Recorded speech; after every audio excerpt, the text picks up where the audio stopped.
Welcome back to my channel Maganti పాఠశాల. మాగంటి పాఠశాల YouTube ఛానల్ని చూస్తున్న వారందరికీ స్వాగతం, సుస్వాగతం. అందరికీ వందనాలు. Good morning to all.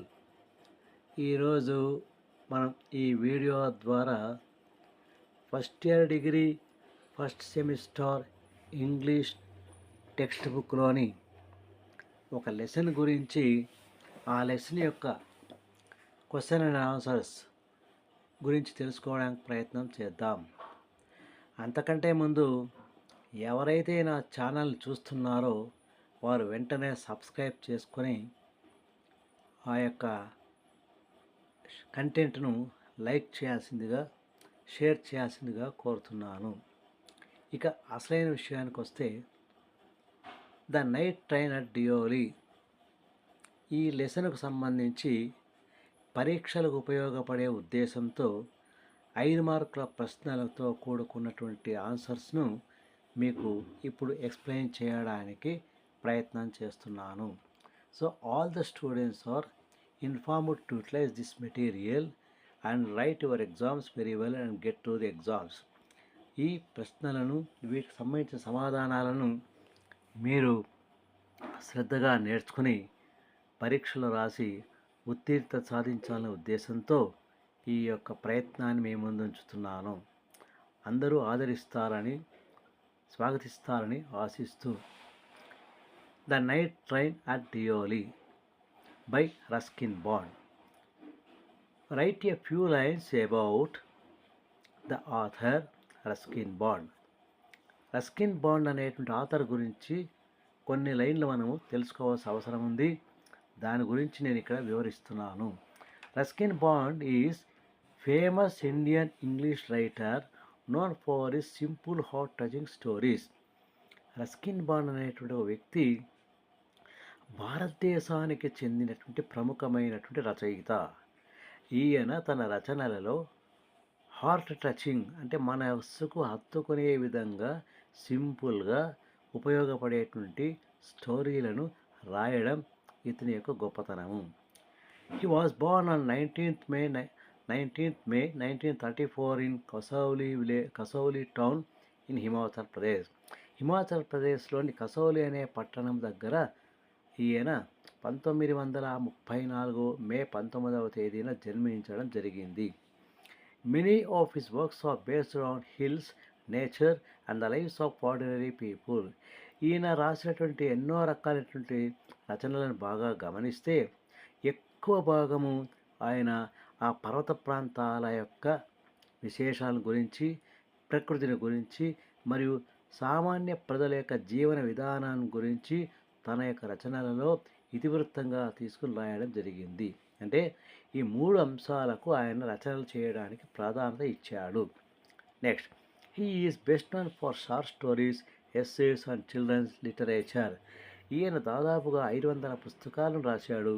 అందులో మోర్ దాన్ 69 బుక్స్ అనేటువంటిది అది కేవలం ఆ యొక్క చిల్డ్రన్స్కే కేటాయించాడు. చిల్డ్రన్స్ యొక్క ఇతివృత్తాలను తీసుకొని వాళ్ళ సైకాలజీని స్టడీ చేసి చిల్డ్రన్స్కి ఉపయోగపడేటువంటి స్టోరీస్ని ఆయన రాయడం జరిగింది. In 1992 he received the Sahitya Akademi award and later Padma Shri and Padma Bhushan.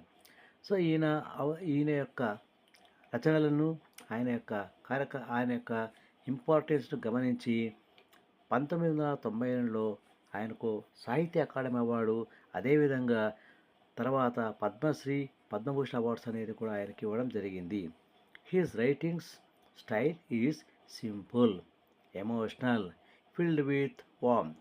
అంటే ఆయన రచనను బాగా పరిశీలన చేస్తే ఆయన యొక్క రచనలంతా కూడా భావోద్వేగంతో సింపుల్గా మనసుకు హత్తుకునే విధంగా ఉంటుందనేటువంటిది మనం చెప్పుకోదగిన సమాచారము. కాబట్టి రస్కిన్ బాండ్ అనేటువంటి వ్యక్తి భారతదేశపు రచయిత. ఇది first question. Second question, what is the theme of the night train Deoli? Night train at Deoli అనే దాని యొక్క ప్రధానమైనటువంటి థీమ్స్ ఏమిటి? ఇందులో ఉన్న కథ ఏమిటి? The main theme is unfulfilled love and the beauty of brief human connections. ఈయన ఈ స్టోరీలో ఏం చెప్పాడంటే, అన్ఫుల్ఫిల్డ్ లవ్ పూర్తి కాకుండా అసంపూర్తిగా మధ్యలోనే ఆగిపోయినటువంటి ప్రేమ యొక్క సమాచారాల గురించి మరియు మానవుల యొక్క కనెక్షన్స్, ఇద్దరు వ్యక్తులు వాళ్ళ యొక్క సంఘటనలు, వాళ్ళ ద్వారా వాళ్ళు మర్చిపోలేనటువంటి ఆ యొక్క జ్ఞాపకాలను, మానవుని యొక్క సంబంధాల గురించి ఇందులో వివరించడం జరిగింది. The story shows how some relationships touch our hearts deeply even they last for a very short time. ఈ స్టోరీలో రస్కిన్ బాండ్ ఏం చెప్పాడంటే, ముఖ్యంగా మనుషులకు, మానవులకు డీప్, లోతైనటువంటి, అంటే మానవుని యొక్క సంబంధాలను గురించి హృదయానికి తచ్చుకునే విధంగా ఉంటాయని, కొన్ని కొన్ని సంఘటనలు జరిగిపోయినా అవి చిన్న కాలంలో, అంటే కొంతకాలం మాత్రమే సంఘటన జరిగినా కూడా అవి జీవితంలో ఎప్పటికీ మర్చిపోలేని సంఘటనలుగా ఉంటాయని ఆయన చెప్పాడు. It explores loneliness, memory and youthful longing to meet someone again. ఈ యొక్క స్టోరీలో ఒంటరితనం గురించి, జ్ఞాపకాల గురించి, యూత్ యవ్వన వయసులో ఉన్నప్పుడు జరిగే సంఘటనల గురించి ఎప్పుడు తలుచుకునేలా ఉంటుందని చెప్పి ఆయన వివరించడం జరిగింది.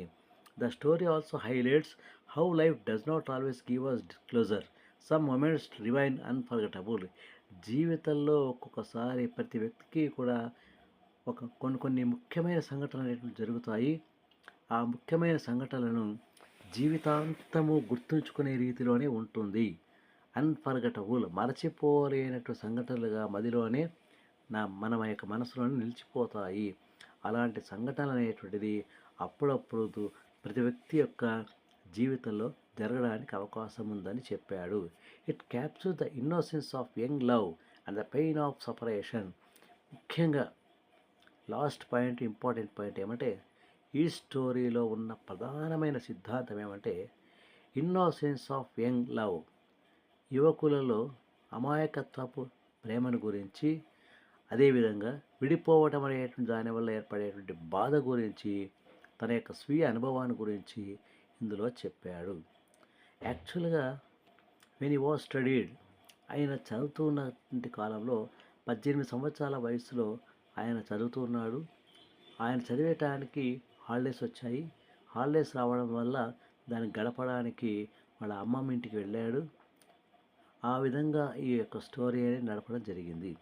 Third question, explain the conditions of the story, explain the conditions of the train station. అంటే ఇక్కడ ఆ ట్రైన్ యొక్క కండిషన్స్ ఎలా ఉంది, స్టేషన్స్ ఎలా ఉంది, అక్కడ పరిస్థితి ఎలా ఉంది అనేటువంటిది question. The train is an ordinary passenger train that travels from Dehra to Delhi.